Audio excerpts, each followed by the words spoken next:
Bonjour YouTube, ici c'est Prince Dodo pour une nouvelle vidéo sur Minion Master.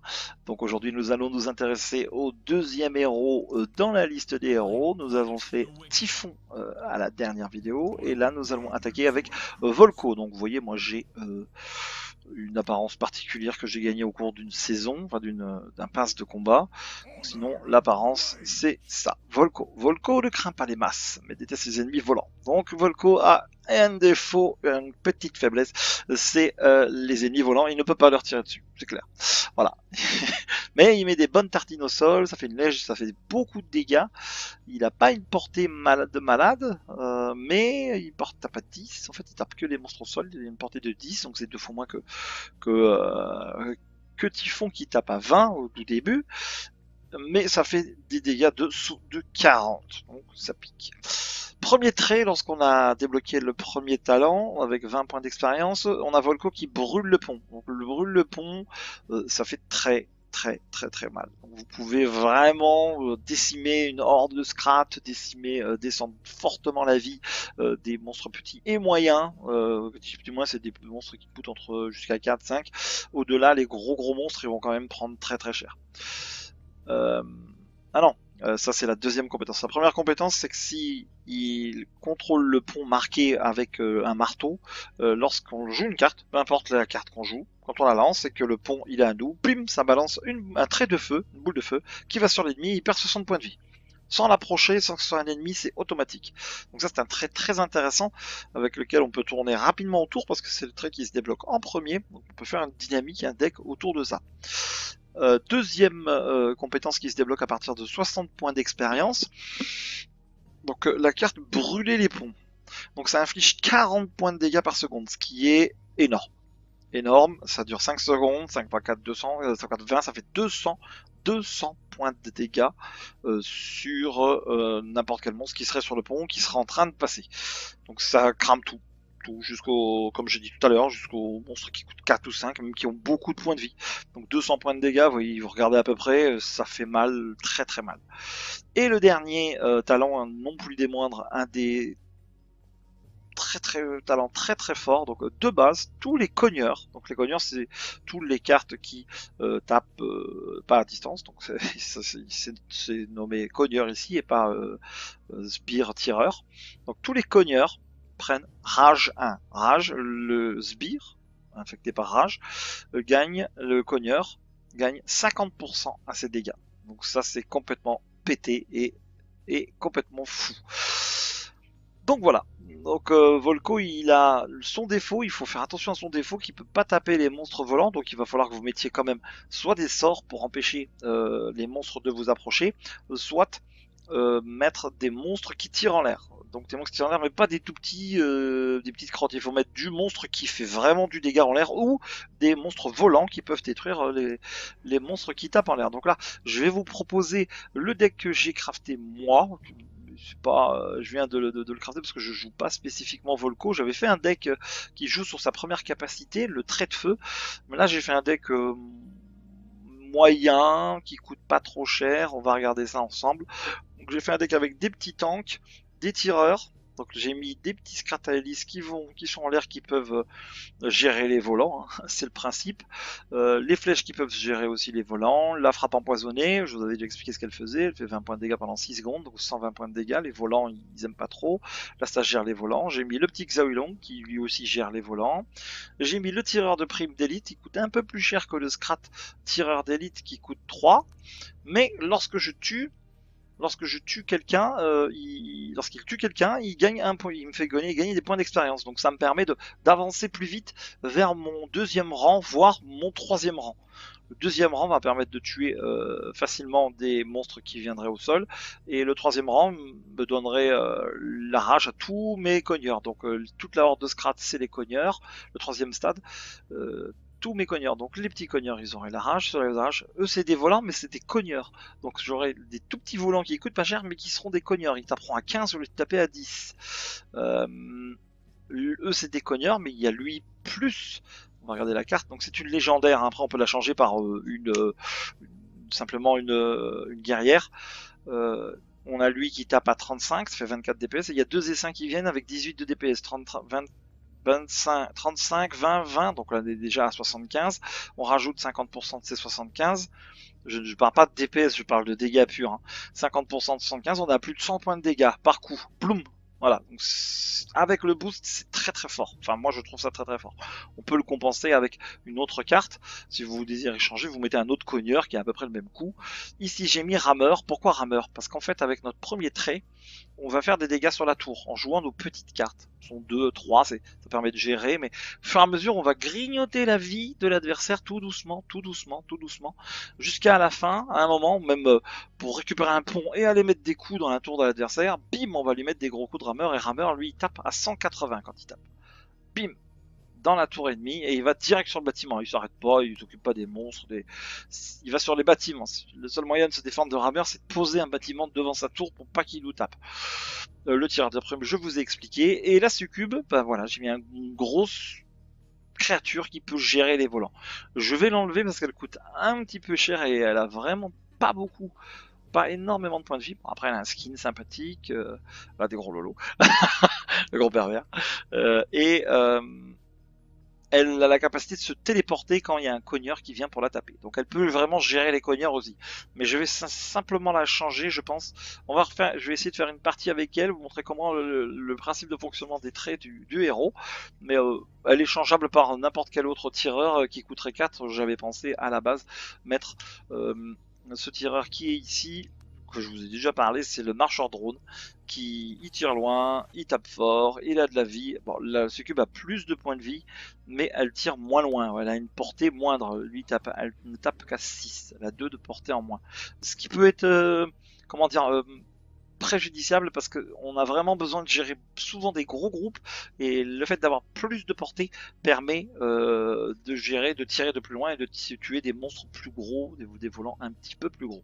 Donc je vais rester sur la succube, on va faire une partie et après on terminera cette vidéo par une victoire ou une défaite. Donc là je vais faire une partie en équipe parce que c'est le format que je préfère de jouer en équipe. C'est pas un jeu compétitif en solo, on va jouer en équipe, on va voir ce que ça dit.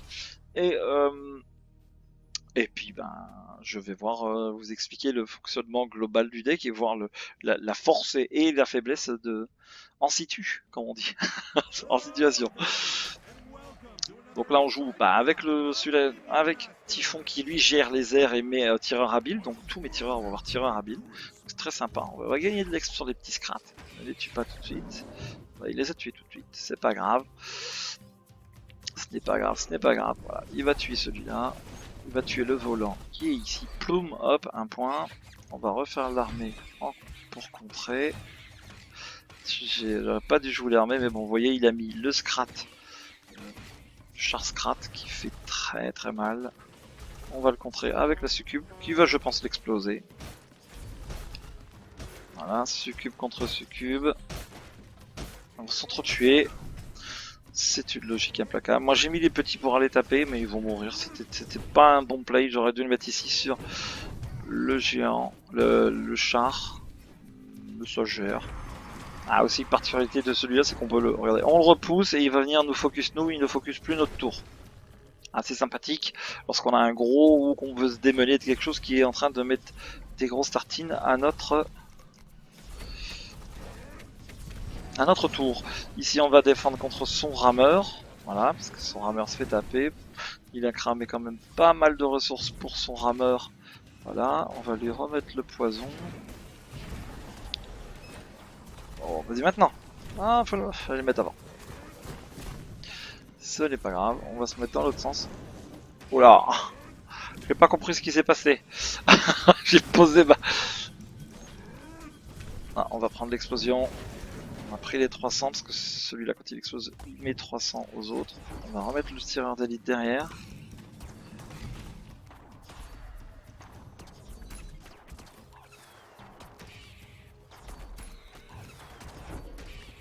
On va tuer son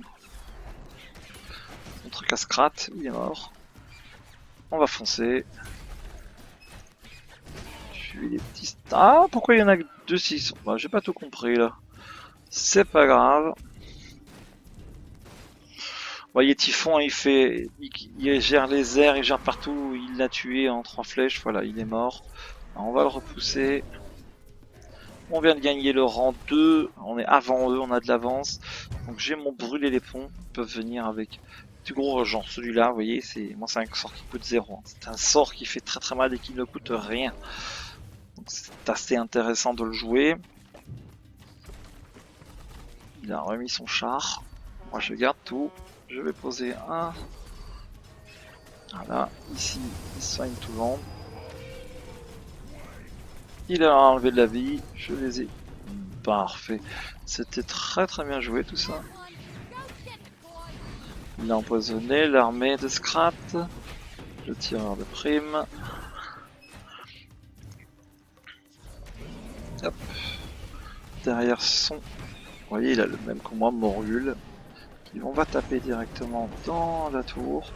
Oups, le géant nous a vu. Il va nous mettre des petites tartinettes. Le rameur a tapé 2 fois.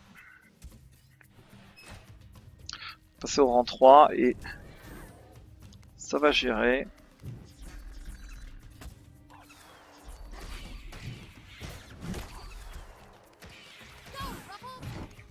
Ici. Ici. On va brûler les ponts. Tac tac tac tac tac tac tac. Ah, il a soigné tout le monde. Avec son sort, vous avez vu le halo sur le terrain, ça soigne tout le monde sur le terrain. Bim, il a explosé. On a eu le grand géant, il coûte 9 le colosse. Hein. J'ai fait un deck spécial sur le colosse avec soin et pas mal de trucs. Je vous le présenterai dans une prochaine vidéo si ça vous intéresse. On va anticiper, on va prendre le rameur direct. En bas ça ne passera pas. Il va nous piquer notre rameur, c'est pas grave. On va revenir en arrière. Oh, j'ai lancé bas. La pluie. Empoisonné pour rien. Ah, il était toujours là, mon sniper nous a donné de l'expérience. Vous voyez, on est déjà 3,5, on a un demi-niveau d'avance. C'est totalement insane. Parce qu'on a contrôlé les ponts avec...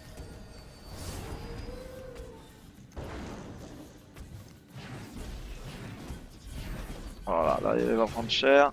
Il s'est fait totalement éclater. On va le repousser. Boum. Vous voyez le rameur. Oh là là, il prend cher. On va brûler son... Ils sont très très embêtants, ces golems arcaniques. Ils sont créés par... c'est un pouvoir de la magicienne qui est assez sympathique. Je vous l'expliquerai dans une prochaine vidéo, la magicienne. Ici on va juste terminer la game en gagnant. On a les deux. Voilà, j'ai mis ça pour lui tirer dessus. Avec mon trait numéro 1. Les flèches et c'est fini. Voilà. Le rameur, les flèches. J'ai lancé des sorts pour mettre des dégâts. On voyait le petit trait qui partait vers la tour ennemie. Je n'ai pas fait attention à combien de dégâts je lui ai fait avec ce pouvoir-là, mais ça grignote la tour ennemie. Et vous voyez, je suis platine 1. J'ai fait un deck, bon, pas what the fuck, mais un deck plus ou moins dédié avec des cartes moyennes, pas des... Si, j'ai 2 légendaires, mais elles sont remplaçables hein, facilement par d'autres. Et elles font le café. Elles font clairement, elles font une légère différence, mais ça vous permettra de jouer et un deck comme ça, il y a quasi, celle-là c'est une suprême, celle-là c'est une rare, ça c'est une légendaire, ça c'est une commune. Il y a la moitié de c'est des communes. Après vous changez par après les mêmes cartes en commune, ou si vous voulez d'autres idées de cartes, mettez-moi en commentaire ce que vous aimeriez jouer, parce que vous avez comme carte à peu près au même coup, et ça devrait passer en 2 contre 2, c'est le meilleur format quand on débute, avec peu de cartes, je vous l'avais montré dans la vidéo précédente, avec que des communes, on arrive à jouer et à gagner même en platine. Pas besoin d'avoir des cartes pétées super légendaires et compagnie pour être efficace. Voilà, cette vidéo se termine. Je vous souhaite à tous une très bonne journée. Je vous dis ciao ciao et laissez un like, commentez, aimez, partagez. C'était Prince Dodo sur Minion Master. Bye bye.